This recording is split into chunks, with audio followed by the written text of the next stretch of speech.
All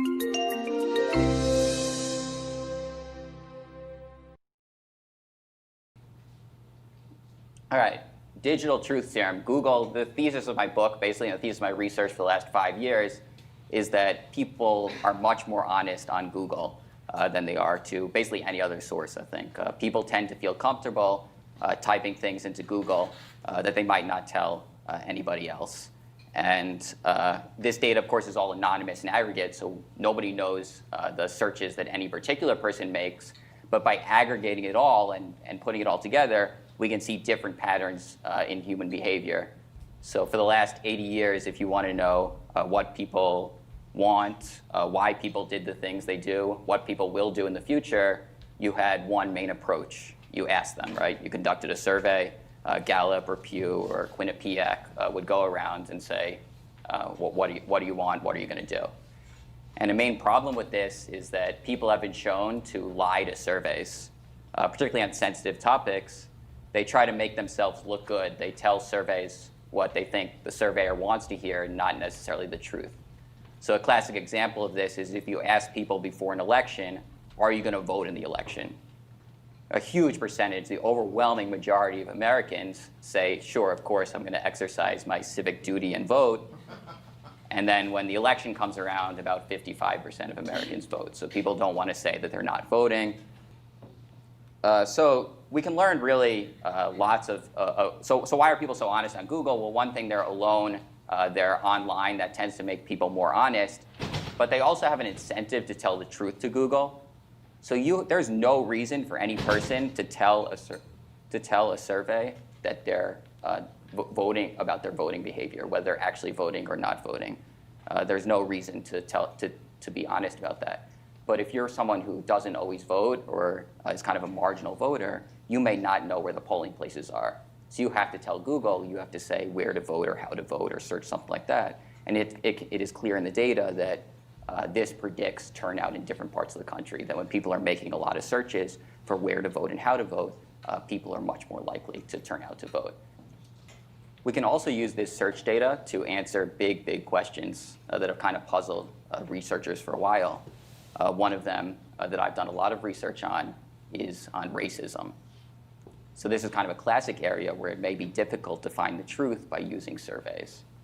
And for example, after the 2008 election, one of the big questions was, did voters care that Barack Obama, the first major party general election candidate who was African American, did they care that he was black? And if you asked in surveys, the overwhelming majority of Americans, 98%, 99% of Americans, said, no, I didn't care at all that Obama was black. It was not a factor in my voting decision. But of course, this may be misleading because people may lie and not want to admit that they cared that Obama was black. So what I did, this is kind of the first study I did with this research, is I studied racist searches that people make on Google. And this is obviously disturbing. This is a search for a very, very nasty word about African Americans that you can kind of guess probably what it is, or look or read my book if you want to learn more. But this is basically just people searching for disparaging jokes mocking African Americans. So really, really nasty searches. And the first thing that struck me out about these searches was how frequent they were. In the time period I was looking, this search was about as common as searches for Lakers and Economist and Migraine and Daily Show. So not by any stretch of imagination a fringe search. And the other thing that was striking about this when I first saw this data is that the map looks very different than the map that I would have guessed. So if you had asked me before I did this research, where is racism highest in the United States, I would have said South, right? Deep South. Like that's, when you think of the country's history, you think Mississippi and Louisiana and Alabama and South Carolina. And those areas definitely are among the highest, but also among the highest are West Virginia and Western Pennsylvania and Eastern Ohio and upstate New York and parts of industrial Michigan and rural Illinois. So how can you use this map to detect how much racism cost Obama? Basically, I compared Obama to previous Democratic candidates, such as John Kerry, the white candidate who was similarly liberal in the previous election. And you see a very, very clear relationship that in parts of the country that are making the most racist searches in Western Pennsylvania, Eastern Ohio, and Western Michigan, you see a clear relationship that Obama just does worse than previous Democratic candidates did. And you try to explain it by any other variable you have, and nothing else can really explain this relationship except racism. So I think it was really, really clear in this data that despite what people were saying, a significant fraction of Americans, I say about 4 percentage points overall, he lost, and about 10% of Americans, white Americans, would not support a Democratic candidate just because he was black. I think that's what I picked up in this data. And then this kind of languished in academic journals for a while. People weren't really paying much attention to it. But then in this recent election, Donald Trump started saying some nasty things about black people, right? And was still getting a lot of support. And this was kind of puzzling to a lot of people who thought that you're not really allowed to say those things in the United States these days.